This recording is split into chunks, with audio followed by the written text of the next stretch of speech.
Bodybags, where horror lies.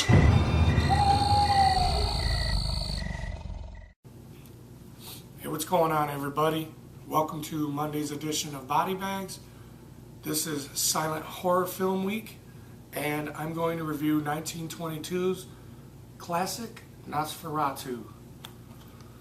I'm sure a lot of you guys are familiar with Nosferatu. Personally, I wasn't too familiar with it because I never really watched a silent film. They just never piqued my interest. But I went ahead and picked this up for real cheap, just $4, and I figured, what the hell? I'll go ahead and give it a watch and see if I can give you guys a halfway decent review.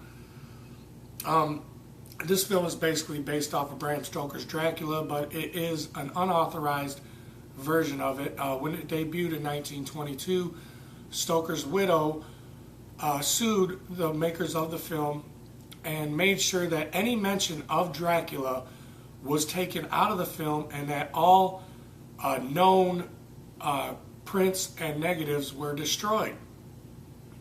So this film held controversy. They did make an award-winning film called Shadow of a Vampire that was based off the actor of this film, Max Schreck, who played Nosferatu. And basically the story is kind of like, it's just like Bram Stoker's Dracula. If you've ever seen the one with Anthony Hopkins, I guess that's supposedly the real telling of Bram Stoker's Dracula, but this film was similar to it.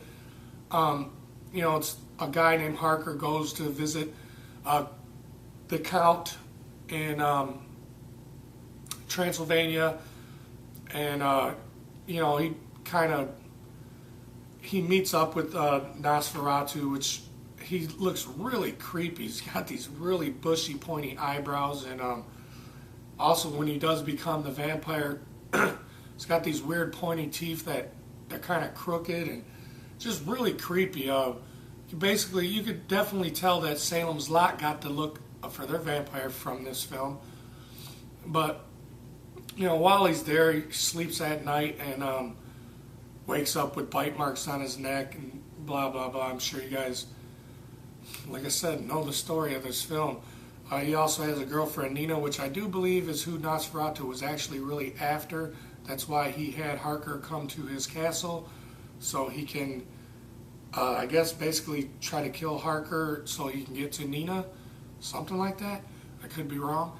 But eventually Nosferatu gets inside of his coffin, and people ship him off onto a boat to come to whatever country they were in. I don't know if it was German, I think. Germany. I think it was Germany.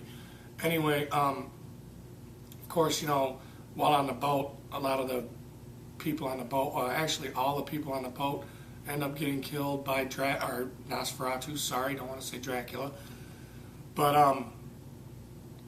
and he comes to Germany to get to Nina, and there's like this myth about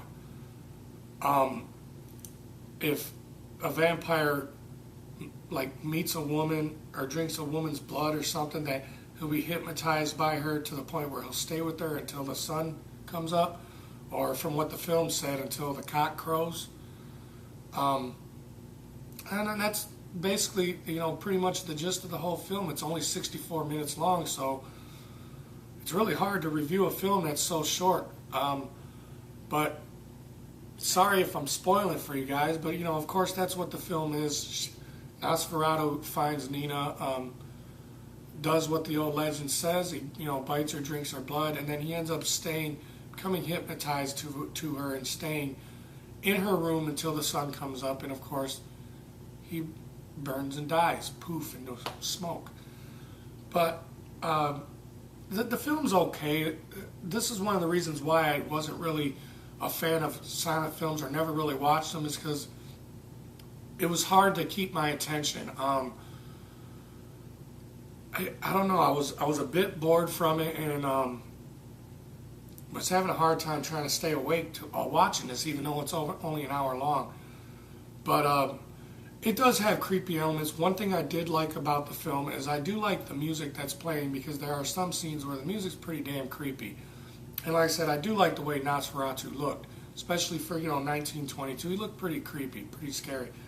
But if you're into silent horror films, this is probably a gem for you. Probably the holy grail of silent films. Who knows? Personally, I didn't really care too much for it, but that's just my personal opinion. Like I said, I'm not into silent films, but for you guys that love silent films, this is definitely probably a 5 out of 5. For me, I don't know, it's a 2 out of 5. But yeah, sorry if you guys didn't like the review, but I tried my best. But that's my review for Nosferatu. Definitely give it a try if you've never seen it. And I'll see you guys next week. You guys all have a great day. Deuces.